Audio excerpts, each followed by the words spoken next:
बातमी राजकीय वर्तुळातून। सांगलीमधील सभेमधून आमदार सदाभाऊ खोत यांनी जयंत पाटलांचं नाव न घेता निशाणा साधलाय।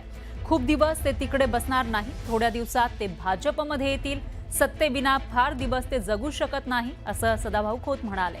सांगलीच्या वाळव्यामध्ये एकनाथ शिंदे यांच्या उपस्थितीमध्ये पार पडलेल्या सभेमधून त्यांनी जयंत पाटलांबाबत हा दावा केलाय।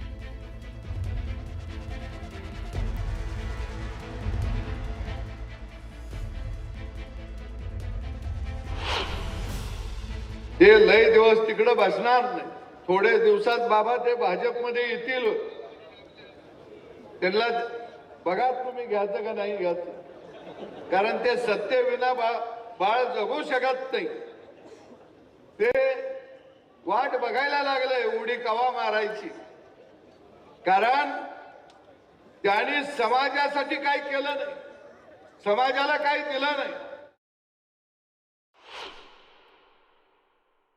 ते लय दिवस तिकडे बसणार नाही, थोडे दिवसात बाबा ते भाजपमध्ये येतील। त्यांना बघा तुम्ही घ्यायचं का नाही घ्यायचं, कारण ते सत्तेविना बाळ जगू शकत नाही।